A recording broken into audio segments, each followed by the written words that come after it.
So I think I'm going to talk about the concept of freedom and how we're treating the term now. And maybe not we, but how many are, and trying to portray it as a certain thing. And I'm going to first share with you a post that caught some. Well, actually, I shared a post on my Facebook that it was from a political party. It's like a little smaller political party here in my country. And this really triggered one of my friends. So it actually triggered him so much that he messaged me and he commented on the post, and basically just told me that he could not tolerate the to have these things in his feed, he said, on social media. And I'm gonna just read the post first of all, and then I'm gonna say what he actually wrote. So the post was, if I translate it like just with Google Translate, it said, "Freedom. As a political ideal, freedom has become something unusual to defend in Sweden. Sweden is built of several generations of hard work, cooperation, trust and ability, not by socialism. It is the tireless toil of many generations of free citizens who built Sweden. Not the parties, that means the political parties, not social democrats, not the state. Industrialization and hard work made it possible for those born in the early 20th century to experience the journey from outhouse to IT revolution. The main task of the democratic state is to guarantee the security of its people, both property and person.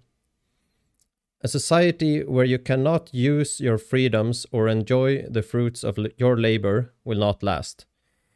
The freedom to speak, seek information, exchange views and organize. The freedom to think freely. Actually, it said think freely and believe in what you want. The freedom to love whoever you want. To live as you want without being harmed, subjected to violence or to be imprisoned. The freedom to not be murdered for your life choices. Freedom of press, entrepreneurship, and freedom to vote in general elections. Freedom to make your own medical choices. Freedom from state interference in fundamental rights. Freedom to think stupid things. The freedom to accept other people's opinions." One of the cornerstones of this party's name is Medborgerlig Samling. This is a small political party in Sweden. So one of the cornerstones of our politics is to make citizens freer. So that what I just read to you now was the actual post that I shared on my Facebook. I didn't comment on it or anything. Just thought it was like, I thought it was a nice message. And I think it's something that, at least here, we don't talk about all too often. And lately, in these 2 years, there's been, I think, a lot of talk about like I don't know, how you should act and what you should do and what other people should do and not do, and for other people and for this or for that. But very little talk about individual liberty and freedom. And without getting too long-winded, I started getting into and learning more about these ideas that really resonated with me. I guess last 5 years or maybe more, but it wasn't new to me. These were the concepts that I already felt like this. I've always been very, I guess, for individual freedom, and I didn't know if that was really left or right. I've seen issues with that concept on both the left and the right when I've been following like international politics and politics here in my country.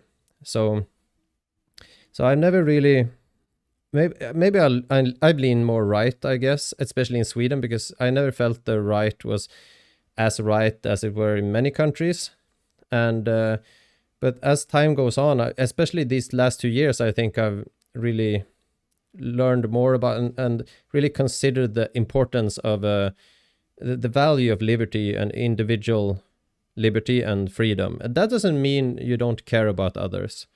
I'm really, I've been engaged in some beautiful charity work and stuff like that, and I really I love to do stuff like that and to help others, and it really brings me a lot of happiness as well. So this is not about being egoistic. It's about, I think, having a sense of self-worth and really a feeling that you are free and you can think as you want, you can say as you want, and you can just feel like you're not being controlled, I suppose. And I think that might be one of the more important issues for me that I really care about. And these last 2 years, I think it's been quite tested, because before 2020, I think most of my friends, if I've said this to my friends, I think they would have agreed with me. I don't think it was a extremist concept or something like that. I thought it was something that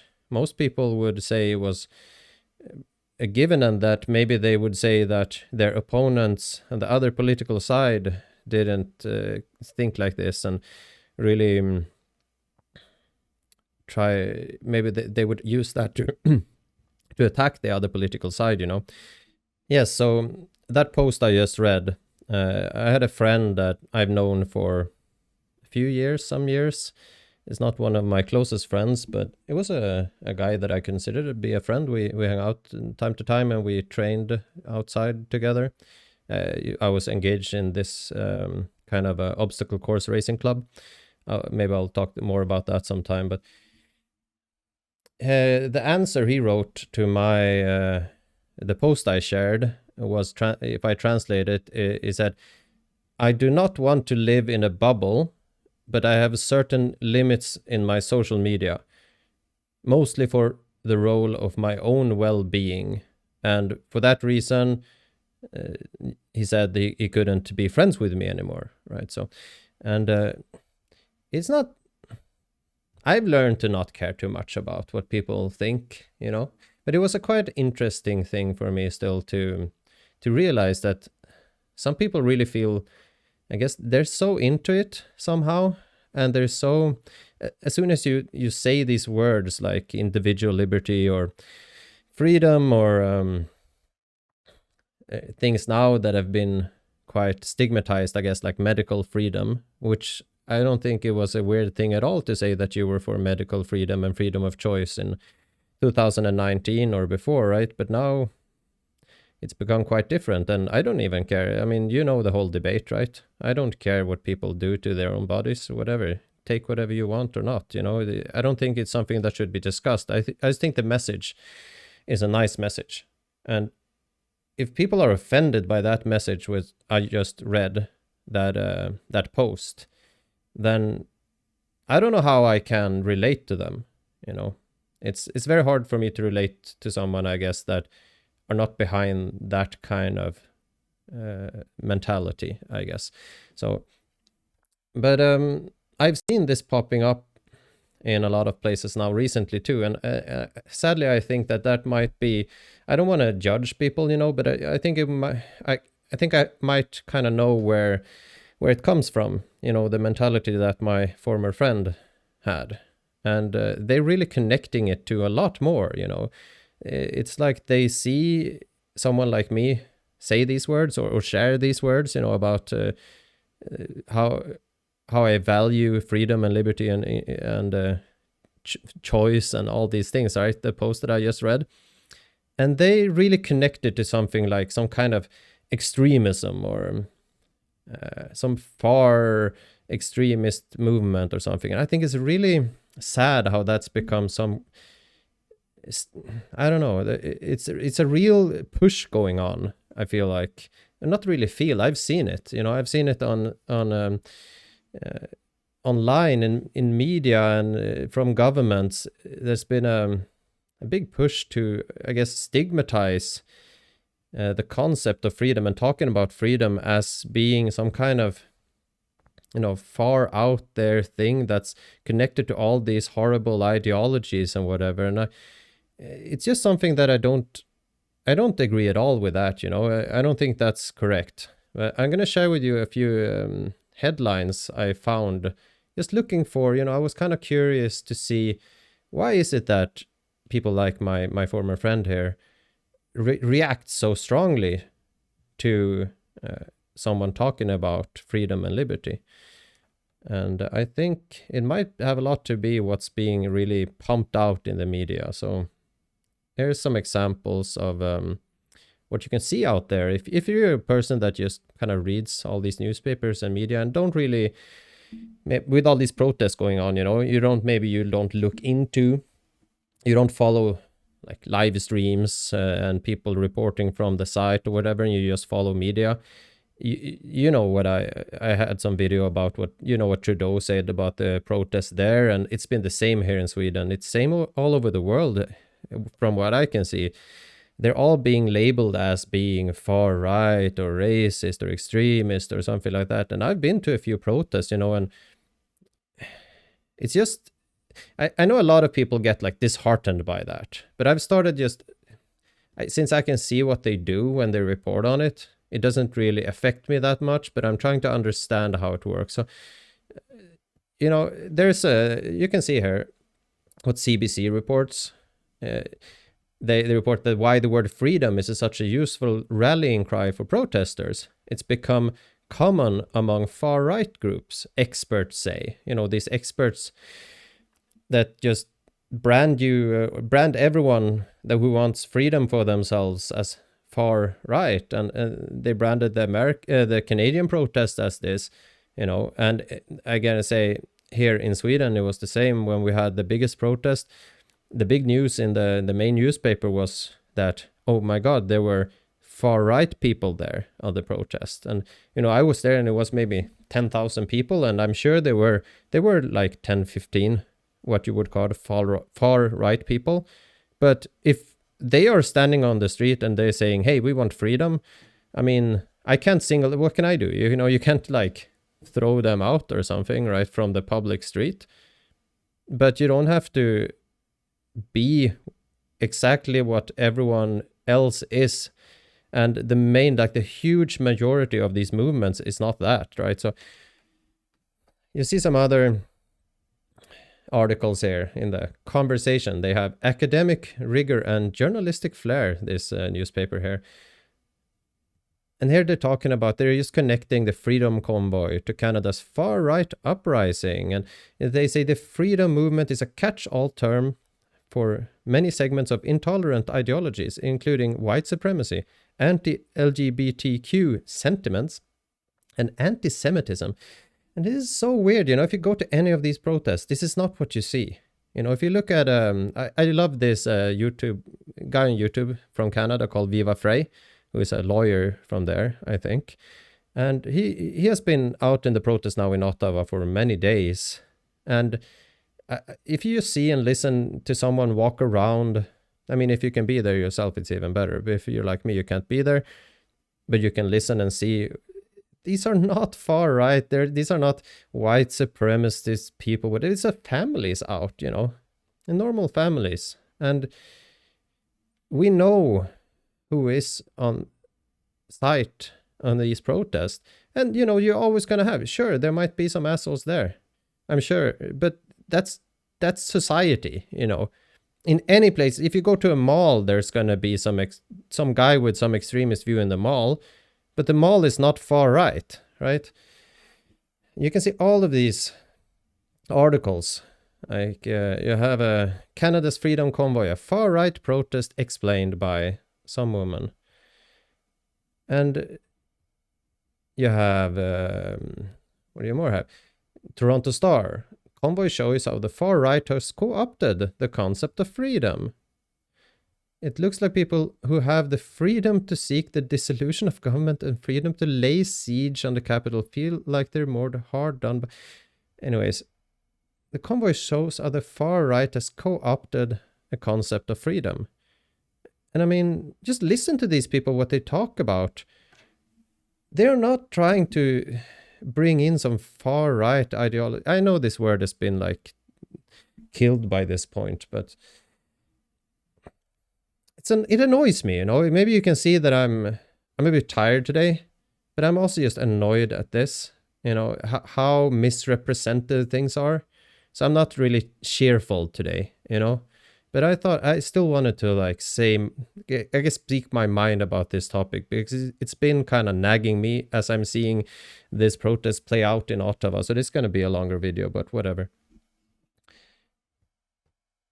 You have here, freedom means something different to liberals and conservatives. Here's how the definition split and why that still matters. And I'm sure they're going to get into how like freedom is just something good for liberals and something horrible if you're a conservative. I'm not a conservative. I don't know if I'm a conservative, liberal. I would be more, I think I am a libertarian, right? That would be what I say I would be, because that's how I come to identify what I already thought and felt, I suppose. And you have The Guardian also, where freedom meets the far right. The hate messages infiltrating Australian anti-lockdown protests. This is not about Canada, you know, and this is not about Sweden. This is also in Australia. It's the same in Austria, France, Switzerland, Denmark, Finland, in all these countries. I've been watching all of these countries and all of these protests. And it's the same message everywhere. They're really, it's like a campaign in the media trying to really brand all these people and all these movement as just whatever ist you can think of, you know, all these racist, homophobe, but homophobe, you can walk around, you think you're gonna be like assaulted or harassed if you're walking around gay here? No one gives a shit if you're gay, if you're a part of this movement. You're probably gonna be, you know, more applauded because people are gonna be like, oh cool, you know, you're here too. It's like when there's when they, Justin Trudeau and I saw some, I guess, stupid shit from the Canadian protest where they were talking about how they were racist, you know, and there were people posting all these clips of like people from different backgrounds and different skin colors, whatever, that were participated in the protest, and they were like, yeah, but I mean, you shouldn't even have to do that because you don't have to do that to prove that you're not racist or whatever, right? But it's just interesting. I mean, you're not going to be harassed if you're a different skin color or gay or whatever it is. When I went to the protest in Stockholm, I think it was around 10,000 people-ish, and I like to just walk around and talk to people, you know? And there were people from so many different backgrounds. I mean, I stood there and talked to maybe half an hour to some a bit older guys and women that were basically far left people from the 70s, and they were telling me how they were out protesting with leftist movements in, you know, past decades, and now they're here for this, and they didn't even think that this was a right-wing movement, you know. For them it was, you know, something that they were just standing up for, that they want their freedom to choose and whatever, right? I don't even know. They didn't even tell me exactly, you know, but anyways, it's just something that I react strongly to, I think, nowadays. And I'm sure if you're like me, you probably have you probably have seen this too, right? A lot. It is quite annoying, but I think you gotta have to just look past it and not care about what the media says or whatever. I think the media is slowly, I'm talking about the corporate media here, I think they are slowly dying. I think they are losing, you know, their legitimacy and their viewership. And I think you can report yourself. You don't need a newspaper to write about your movement or your protest, you know. You can write about it yourself. You can, like me, whatever, I can record a video. It's not that I can reach as many people, but if many of us do this, we can still create, we can still talk about what the actual message is of what we're doing and what we're talking about.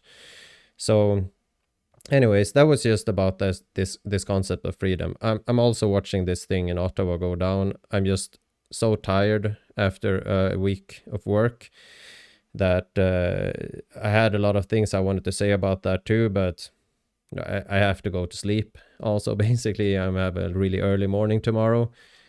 But yeah, it's really sad to see how the only violence that's been going on now over in Ottawa is when the police moves in. And I was seeing some horrible videos of people getting trampled by horses, and that's just awful. And yeah, I really wish that things go well there over in Canada, because I'm following in all of it, but I think in the weekend I'm gonna comment more on it, I think. But until then, I hope you have a nice nice weekend, and have some happiness as well. See you around.